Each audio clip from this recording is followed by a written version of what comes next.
Hoje eu vou conversar com Alexandre Sonsini, que é o gerente-geral da empresa VTEX aqui nos Estados Unidos.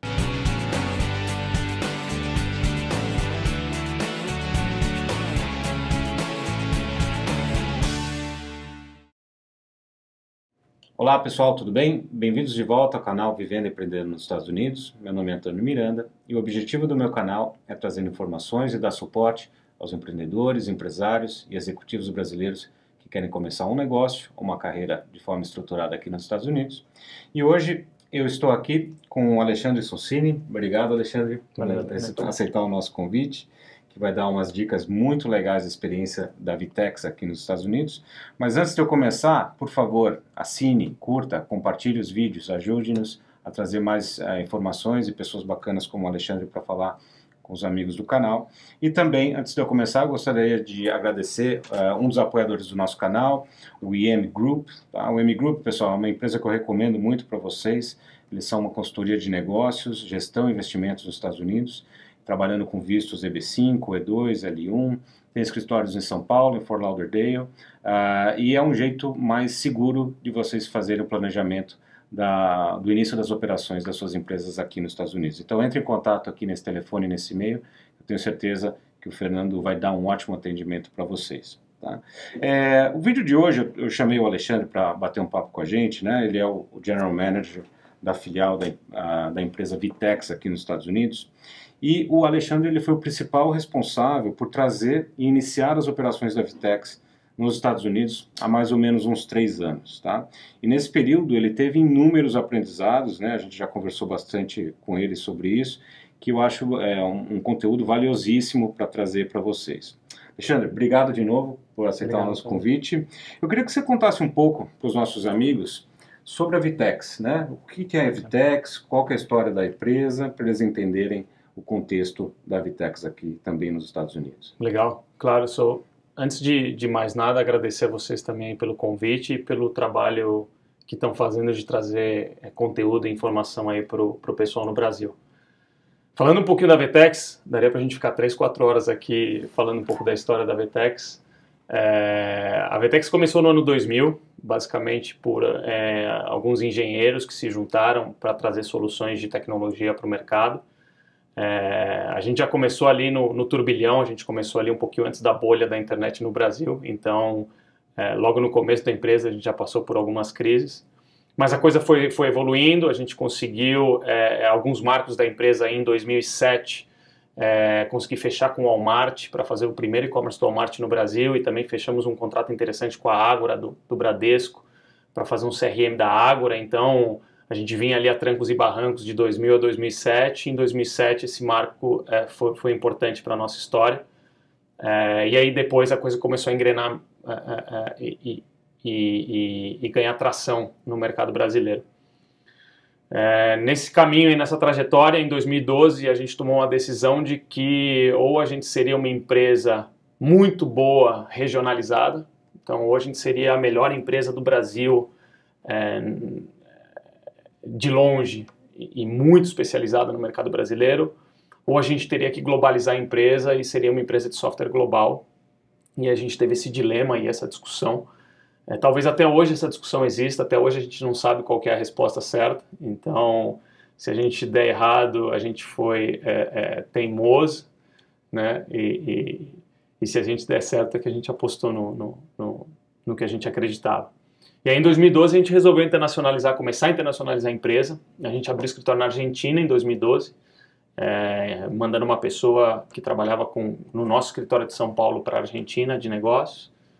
A gente ficou 1 ano com o escritório lá, difícil, mas 2 horas de viagem, muito próximo, a cultura parecida, o idioma não muito diferente. Então a gente vai passando esses desafios e a coisa foi ganhando corpo. Hoje a Argentina é o nosso segundo maior país depois do Brasil. Então ficamos 12 anos no Brasil, aí fomos para a Argentina em 2012. Por acaso a gente recebeu um aporte em 2012, então a Naspers, grupo sul-africano, comprou 27% da VTEX, fez um cash-in e a gente usou esse dinheiro justamente para investimento na nossa expansão global. E aí depois da Argentina a gente expandiu para a América Latina, então a gente abriu Chile, a gente abriu Peru, a gente abriu Colômbia e em 2014 a gente abriu México. Foram os países que a gente foi crescendo. Em paralelo a gente foi tendo clientes no Uruguai, no Paraguai, em países onde a gente não tinha presença física de um escritório, mas conseguiu ir ganhando tração. É muito difícil a gente começar a internacionalizar ali, falando numa questão de tecnologia, a empresa tem coisas muito particulares de cada país, por mais que a gente hoje tenha uma solução global, ela é bem localizada nos países que a gente oferece os serviços. E nessa crescente, eu acho que a plataforma e a empresa acabou ganhando uma certa resiliência que preparou a gente para entrar em países mais desenvolvidos como os Estados Unidos. Mas, para fechar a história, dando um pouquinho nossa situação atual, hoje a gente tem escritórios nos principais países da América Latina, a gente está com escritório aqui nos Estados Unidos, a gente já tem gente no Canadá, a gente está com escritórios na Europa, então a gente tem escritório em Londres, na Alemanha, a gente tem clientes na Romênia, a gente tem clientes na Coreia, a gente está com clientes em 27, 28 países hoje usando a plataforma. Então, a gente tem muito orgulho de uma empresa que nasceu no Brasil, cresceu no Brasil, que o controle e os sócios principais ainda são brasileiros. A gente está conseguindo fazer essa expansão de forma global. Fantástico. Eu imagino que o mercado americano, nesse contexto global de e-commerce, deve ser, né, se não o primeiro, dos top 5 aí. Como é que vocês tomaram essa decisão de internacionalizar a empresa para esse mercado tão grande e tão poderoso que é o mercado americano? E quais são os objetivos estratégicos do mercado americano para a VTEX? Legal. Então, eu acho que a VTEX ela ainda é uma empresa que tem o seu DNA muito ligado às pessoas. Então, um pouco como a gente tomou a decisão foi mais ou menos como a gente toma a decisão no nosso dia a dia. O empreendedor, acho que ele tem um sexto sentido e muitas vezes esse sexto sentido que diz para ele faz isso, faz aquilo. Naturalmente tem um monte de coisas que a gente usa para basear, para ter fatos, para poder justificar algumas decisões que a gente toma. Mas os Estados Unidos, por um lado, a VTEX como empresa, e a gente sempre comenta sobre isso, a gente tem uma ideia de abrir capital no médio prazo. Então, a gente sempre olhou nossa visão de longo prazo sobre o que a gente teria que fazer para conseguir, de forma saudável, abrir capital. Por outro lado, o Brasil passou por uma crise na hora que, logo um pouquinho antes da gente abrir o escritório dos Estados Unidos, o Brasil começou a entrar numa crise forte, o dólar foi lá para R$4, e aí a gente olhou, acho que eu nunca falei isso em público, mas acho bacana compartilhar, eu tinha minha mudança marcada para o México. Eu ia mudar para o México em 2015, final de 2015, começo de 2016, e aí ia começar a olhar para o mercado norte-americano com mais carinho, preparar o México para vir para os Estados Unidos. Talvez a gente tenha acelerado 1 ano ou 2 anos a nossa entrada nos Estados Unidos, incentivado pela crise no Brasil. Então, acho que o mundo foi feito pelas crises e pelas guerras, né? Então, a gente é difícil, é complicado, é ruim, não é bom, ninguém gosta de crise, ninguém gosta de guerra, mas onde a gente está hoje foi graças a isso. Então, acho que a gente aproveitou uma crise, um momento, para tomar uma decisão e vir para os Estados Unidos. Então, acho que a decisão foi muito mais baseada, a gente não tinha dúvidas que teria operação aqui nos Estados Unidos, mas a gente acelerou a entrada dos Estados Unidos pela crise que o Brasil começou a entrar, pela crise política e, consequentemente, econômica, onde a gente precisava diversificar nosso risco, diminuir o risco Brasil e aumentar nossa receita em moedas um pouco mais estáveis. Eu me lembro que nós éramos vizinhos de condomínio, né, naquela época lá começando, e foi um período duríssimo, né? Nós viemos mais ou menos no mesmo período, e a casa matriz está com problemas, né? Às vezes você fica, né, sendo a filial um pouco desprotegida. Dava muito frio na barriga naquela época. Exatamente, exatamente. Eu vou passar para o próximo segmento. Esse segmento tem o apoio da Office & Co, que é um espaço de coworking muito legal na Brickell Avenue. é mais que um espaço de coworking, tá? É um centro brasileiro de negócios e networking, no coração da Bricon. Então, quando você estiver procurando um lugar para começar a sua empresa, por favor, considere a Office & Co. Entre em contato aqui por esse e-mail, esse telefone. Eu tenho certeza que você vai ser muito bem atendido lá pela equipe da Renata. Tá? Alexandre, agora, né, vocês vieram, tomaram a decisão, vamos para os Estados Unidos, faz sentido. Quais foram os principais desafios que você enfrentou quando você começou a operação aqui? Foram vários. Acho que a gente tem assim, principalmente fazendo a comparação pela experiência que a gente teve de expansão na América Latina, eu acho que essa comparação é válida porque talvez entrar nos Estados Unidos, não diria nos Estados Unidos, mas a gente tendo sido criado né, born and raised em países emergentes, nos dão uma certa resiliência, nos dão uma certa casca ali. Por outro lado, a brincadeira em países desenvolvidos, ela é um pouco diferente. Então, algumas coisas que a gente percebeu aqui, primeiro, aqui é o berço dos nossos competidores. Aqui é onde os caras nasceram, onde eles conhecem o terreno. Então, eu estou entrando num campo minado, onde os meus competidores dominam a região. Então, como inicialmente preparar a empresa, a roupagem da empresa para entrar nos Estados Unidos. Então muita gente fala, pô, não, traduz ali o site para inglês e você está pronto, faz um PowerPoint em inglês, tá pronto. Esquece. Eu comecei do zero, eu falei, pô, eu lembro quando eu cheguei aqui, eu cheguei sozinho, a gente não tinha nenhum funcionário, hoje tem algumas pessoas trabalhando comigo no escritório, e eu tinha uma sala mais ou menos desse tamanho, então devia ser uma sala uns 3 por 3 metros quadrados, com a minha mesa, sentado ali, e eu lembrei do ano 2000, quando eu também tinha começado a minha empresa e falei, pô, e agora o que eu faço? Foi mais ou menos a mesma sensação. E a gente começou a estudar mercado, começou a entender o mercado, começou a entender como os concorrentes se comunicavam, principalmente no nosso meio, e acho que isso acaba sendo genérico. A gente tem muitas palavras, muitos jargões, então, não sei, estoque no Brasil, estoque de um produto, você fala estoque de um produto, aqui você não usa estoque, product stock, você vai usar inventory. Então, é um exemplo de terminologia que é usada aqui, que parece um detalhe, mas se você simplesmente coloca isso no seu site, e inventory é uma das milhares, e a americana adora ter palavra, ter diminutivo, adverbiar, adjetivar as coisas, não funciona. Então, a gente fez um trabalho inicial de americanização da empresa, então como que a gente destropicalizava a empresa e trazia ela para os Estados Unidos, uma visão de roupagem. Então foi um trabalho de mais ou menos 6 meses, interessante, desafiador. Como eu falei, o principal desafio não é só traduzir o site, traduzir a apresentação e ter alguém falando inglês aqui. O segundo maior desafio é que, assim, tudo que a gente construiu no Brasil, e aí quando a gente começou a operação aqui, a gente tinha mais ou menos 2.000 clientes, em 20 países diferentes. A plataforma estava transacionando mais de 5 bilhões de reais, mais de 12 milhões de transações, então assim, é muito corpo. Top 1 na América Latina, de longe maior market share no Brasil, top 1 de market share na América Latina toda, assim, não para se desprezar. E aí chegava aqui nos Estados Unidos e falava, pô, lindo, maravilhoso, muito legal, muito bacana a trajetória de vocês, mas me conta um pouco do que vocês fizeram nos Estados Unidos.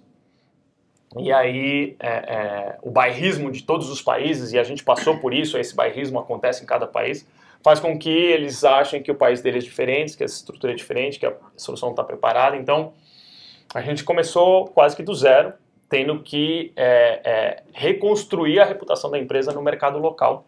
E até hoje, a gente ainda está ganhando tração, ainda está fazendo esse trabalho, porque, por outro lado, diferente de um país emergente, que na Argentina não tem problema nenhum você contratar uma solução do Brasil ou contratar uma solução dos Estados Unidos. É até normal. No Brasil, quantas vezes você não usa provedores de fora, da Europa, dos Estados Unidos? É uma coisa normal. Aqui nos Estados Unidos, porque cargas d'água, o cara vai contratar a solução de fora dos Estados Unidos, sendo que as principais soluções estão aqui localmente. Então, assim, eu não diria um preconceito, porque eu acho que não existe preconceito de trabalho bem feito, mas é a questão do risco. Pô, por que eu vou tomar o risco de contratar a Vetex em vez de trazer a IBM, sendo que a IBM já tem uma uma reputação conquistada aqui. Então, como que a gente... a gente tem que ser muito melhor. Muito melhor. Então, não é um desafio simples. A competição aqui é muito mais acirrada, a guerra de preços aqui é muito mais acirrada, o lado bom, impostos, tributação, é muito mais simples e estruturado, muito mais transparente, mas o desafio de trazer uma roupagem para a empresa parecer, se mostrar, se comunicar preparada para o mercado americano. É um desafio. Fazer com que a nossa solução, por termos muitos competidores que são nascidos e criados aqui, ser um diferencial, uma solução diferenciada, sem ter reputação, é um grande desafio. É muito difícil. E aí, contratar gente é complicado. A cultura do profissional aqui americano, ela é bem diferente da nossa cultura, na visão de o quanto a gente se dedica, e eu não estou dizendo que tem certo ou errado, é simplesmente diferente, mas o quanto a gente se dedica, o quanto a gente investe de tempo, o quanto a gente coloca paixão naquilo, algo que logo que eu cheguei aqui, algo que me causava estranheza era invite de 30 minutos. Eu nunca tinha visto na minha vida um invite de uma reunião de 30 minutos para um conference call. E que começa no horário e acaba no horário. Não, assim, não começa 5 minutos depois, nem 5 minutos antes e acaba no horário. Então, tem que também entender um pouco da cultura e ver como que se adapta a essa cultura. Desafios que nós também passamos, né? É muito difícil contratar alguém. A gente esteve junto recentemente, dando um apoio para eles num evento muito bacana que eles fizeram aqui em Fort Lauderdale. Aliás, obrigado aí pelo apoio, pô. Não, imagina, né? Era visível, né, como a equipe, que é majoritariamente brasileira, né, ou, né, tá aqui, mas tem esse ownership, né, mesmo sendo funcionário, se dedicar mais, e eu não consigo realmente, não é preconceito, mas eu não consigo ver um americano fazer esse passo a mais, esse algo a mais que, né, a gente no Brasil, sendo brasileiro, faz. Antes de eu passar para a última pergunta, eu vou agradecer o nosso apoiador Expertness Translations. Então, sempre que você precisar de traduções e traduções juramentadas, por favor, entre em contato aqui nesse e-mail, nesse telefone, considere Expertness Translations para os seus trabalhos, que eu tenho certeza que você vai receber um ótimo atendimento. Por fim, Alexandre, eu queria que você contasse para a gente, para os amigos do canal, quais são as suas dicas para o empreendedor brasileiro que quer abrir uma empresa ou expandir suas operações aqui para o mercado americano, lembrando aí de tudo que você passou nesses anos que você está aqui. Legal. A gente também pode ficar aqui umas 3 horas falando de dicas, né? Vamos tentar ser sucinto. Acho que até antes da gente começar a gravação, a gente estava conversando sobre algumas coisas. Eu acho que primeira dica, acho planejamento é crucial. E não só um planejamento de definir P&L, definir a operação. Eu acho que talvez seria um pré-planejamento de entender a aceitação, o quão difícil vai ser ter a aceitação do seu produto aqui ou do seu serviço aqui. Então, abstraindo um pouco, saindo um pouco da área de serviços, indo para uma área de produtos, será que esse produto tem aceitação aqui? Qual é a regulamentação para esse produto aqui? A precificação que o produto vai chegar aqui é uma precificação compatível com o mercado. Então, tem muita coisa que tem que ser feita e acho que falando em precificação e falando em planejamento, a gente fez essa lição de casa antes de vir para cá, que vão amenizar o seu onboarding, a sua adaptação. E por que amenizar? Porque quando você chega aqui e começa a colocar em prática tudo aquilo que você planejou, aparecem uma série de outros desafios que fazem com que você tenha que ajustar esse seu planejamento. Então, acho que, assim, primeira coisa é planejar. A gente vê muitas empresas e a gente acaba recebendo muita gente que fala, pô, como a gente hoje faz e-commerce, tem e-commerce na América Latina, muitos clientes nossos falam, pô, quero vender aí nos Estados Unidos, como que eu faço para abrir meu e-commerce nos Estados Unidos? E normalmente acham que é tão simples quanto botar uma loja no ar aqui. Né? Não, vou botar uma loja no ar, Consigo fazer shipping do Brasil? Pô, até consegue, dá para fazer. Então tem formas. Eu também não quero encher de obstáculos e falar não faço. Mas eu acho que se tem que investir um pouco de tempo e tem que ter na cabeça de fazer alguns investimentos prévios para montar um business plan, que não precisa ser um business plan no mínimo detalhe, mas que seja um business plan que te dê uma visão de viabilidade ou não, e até mais do que viabilidade ou não, porque a priori tudo tende a ser viável, de quanto esforço você vai gastar, tempo e dinheiro, para que a roda comece a girar. Então a gente, por exemplo, aqui a gente veio, eu não tenho dúvida que a gente vai ser bem sucedido aqui nos Estados Unidos, que é uma questão de tempo. Mas a gente sabe, assim, a questão de tempo é 1 ano, 2 anos, 5 anos, 10 anos, quanto tempo? Enquanto isso, eu vou ter que ficar self-funding a empresa, vou ter que ficar trazendo investimentos, vou ter que fazer algumas apostas que demandam investimento em tempo, investimento em dinheiro, investimento em foco. Então, a segunda coisa segunda dica, além do planejamento, por que você está querendo abrir seu negócio nos Estados Unidos? Na América Latina são 600 milhões, mais ou menos, de habitantes. Aqui a gente tem 300, a gente tem a metade. Entretanto, os Estados Unidos têm 8 vezes mais square feet por habitante de varejo do que a América Latina. Então aqui tem mais oportunidade. Esse negócio de que o varejo está fechando e está quebrando por causa do e-commerce, para mim, é outro assunto, talvez para outra gravação, mas eu não acredito nisso. Para mim, uma loja fecha por má gestão e não porque o e-commerce está matando a loja. Talvez a má gestão tenha sido não ter preparado a empresa para uma transformação digital, mas é um mercado interessante. Muitas pessoas, antes da gente abrir como Vtex a empresa aqui, falavam, pô, se a Vtex der errado nos Estados Unidos, ela vai trazer mais receita do que o Brasil. Eu acho que isso pode ser verdade, mas a gente vai ter que dar errado por 5 anos para poder dar mais receita que o Brasil. Dar errado por 5 anos, sustentar uma estrutura aqui não é barato. Tem o lado pessoal, eu sei que muita gente pensa em mudar para cá, pensa em se estabelecer nos Estados Unidos, tem o sonho americano ali, que também é uma isca interessante. A adaptação não é algo simples, né? Muitas vezes a gente só vê o lado bom de mudar de país, e tem uma série de desafios que são complexos e que vale a pena também entender quais são esses desafios.